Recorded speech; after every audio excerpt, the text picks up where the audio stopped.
Hi, it's Dean Rogers. I'm here in Tampa, Florida at a real estate investing mastermind. Besides the information you learn, it's the people you meet and the relationships you build. So I'm going to be interviewing real estate millionaires and finding out more about them. Let's go.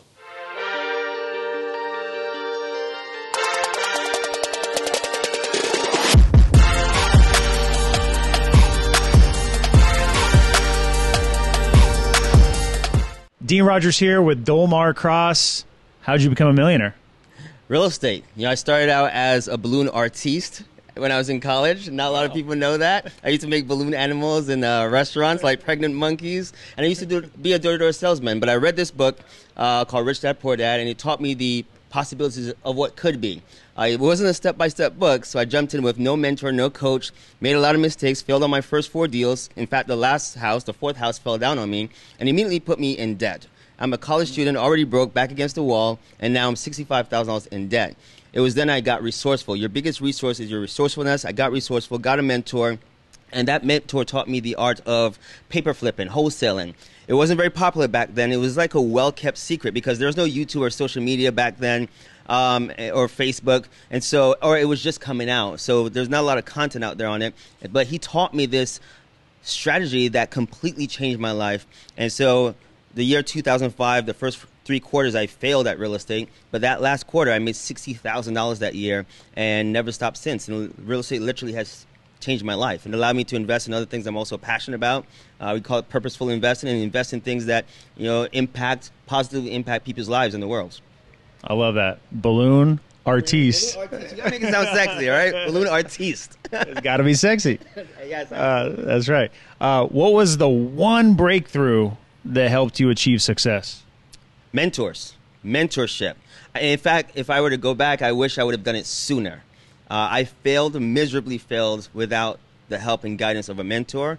And so if I were to tell anybody getting in any business, doesn't matter what, it doesn't even have to be business, anything you want to pursue and go after, find the best person that you can in that category, in that niche, and get the help and support, advice, and mentorship and coaching you need to accelerate and avoid making costly mistakes like I did. What's been your biggest win? Right now, this TV show. I am the star of a reality TV show called Zombie House Flipping on A&E, and it's something that I have wanted for a very long time, pursued it, never got it, but all of a sudden, last year, the opportunity came, and I couldn't be in better hands with the production company we have the opportunity to work with, the network, Brad and his entire team. I'm super grateful. That is a dream come true. And so I'm literally living my dream right now, doing what I also love, which is real estate, and also teaching others how they can do it too. If you have the passion, the drive, the determination to do it, we're showing people on the show what we call attainable aspiration. You can do this as well. Doesn't matter of what resources or lack of resources you have. If you want to do this, we're going to show you how you can get involved. And so, yeah, this is one of my biggest wins right now. I'm super grateful, happy, humbled, and honored to be given this rare opportunity. That's incredible, living in the moment right now. Yeah. What's been your biggest failure? Gosh, I've had a couple. My biggest one, it was, I wouldn't call it a failure. I would call it a big lesson. But my education company took a really big beating when COVID hit. We were a live events company, doing sometimes 3-4 events per month. And when COVID hit, it literally almost took us out. We were having conversations about filing bankruptcy. And in that moment, it really sucked. We had to let go a lot of our staff. We had just cash flow issues. And in that moment, it sucked. But it was also the best thing that could have ever happened because it forced us to meet with my business partners, Francis, Brian, Richard, Lee at the time. It forced us to innovate. It forced us to get creative. It forced us to think outside the box. And we were able to pivot and transform our company almost seemingly overnight to become what it is today, a virtual operation to survive through those times. And now we're on track to come back and thrive again. So we survived that moment, and now we're coming back and climbing again. So I don't count it as a failure. It was a huge lesson that I'm grateful that we went through. Tough times create tough men. Yeah, I've had many failures, man. I mean, another one was bankruptcy. When I first got into real estate at 20 years old, I'm 38 now, so I've been doing this for 18 years. When I got into real estate, I was 20 years old. thought I was invincible, making a lot of money when I finally got my mentor. And I thought it was always going to rain money. You know, this is like 2005, 6, 7, 8. And then what happened? The market crashed, and I had to file bankruptcy. I lost all my stuff. My vehicles got repossessed. I lost all my assets.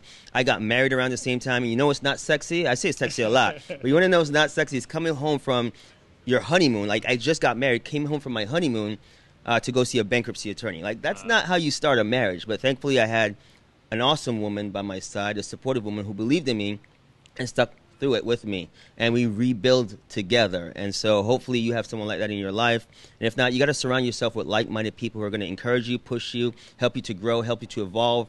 Because I remember that moment when I was at rock bottom. It was people that helped me get out of that, because I put these limiting beliefs on myself. You know, there were local newspapers that were even writing articles about this young 20-something-year-old killing it in real estate. But when I lost everything, I became a recluse. I was embarrassed. I was ashamed. How could this happen to me? And I distanced myself from everybody. Instead of trying to figure it out, instead of keeping my mindset right, I distanced myself from everybody. I retreated to my house. For 2 years, I didn't do real estate. And that was probably one of the single worst decisions I could have ever made. Instead of standing around like-minded people who were pivoting, who were figuring things out, I retreated. And it was when I finally got out of that, surrounding myself with people again who, you know, figured out what was working and helped me shift my mindset and get rid of this mental bondage I put on myself. Within a week, I was able to bounce back, get back into real estate, figured out what was working, made the changes I needed to. Within 1 month, I did 1 deal. Second month, I had 7 deals on the contract. By month 3, I had 17 properties on the contract in this small town of Pasco County, Port Richey, Holiday area. And I became one of the biggest buyers there. But I had to go through that adversity. I had to go through that challenge, those setbacks and hurdles to become stronger. And, you know, mindset is very important. It's a critical, like mindset, I say this all the time, mindset is critical to your success. A lot of people downplay it like it's not a big deal, but it is critical to your success in anything that you do. A lot of wisdom there. Yeah. A lot of wisdom, life lessons. If you had a time machine, could go back to when you were just starting, what would you tell yourself?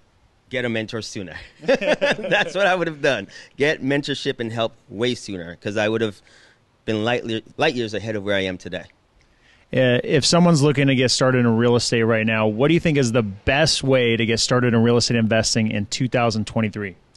You know, I used to say wholesaling because it's a very low-risk strategy to do, but I am now a student of this new concept and strategy that I am now learning myself. So I'm a student again, learning this thing called novations, and I'm actually about to go interview who I think is the king of novations in a little bit today on my first podcast, and I'm excited about that. And so that's what I would tell people to do. Look at wholesaling, look at novations, because it is a very easy way to get in.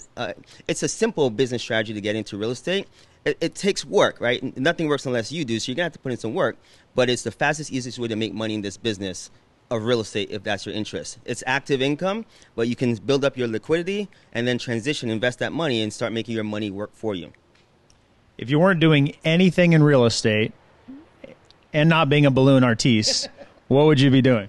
I would be living in another country like Tulum or Costa Rica, enjoying life, just enjoying life. I love that. Where can people find you? Dolmar Cross on Instagram. So that's DOLMARCROSS on Instagram. And that's my handle on all social media. So Twitter, Facebook, you name it. Dolmar Cross. Awesome, man. Appreciate it. Pleasure, man. Thank you. All right, guys. Dean Rogers again. Thank you so much for watching. If you've come to the very end of this video, then I hope you got a ton of value.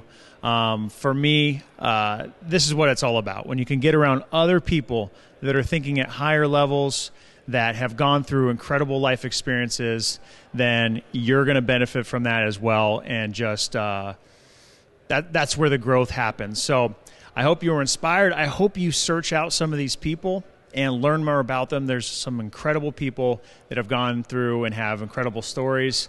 So make sure to stay in touch. You can reach me at deanrogers.com to connect more. We'll see you next time. Peace.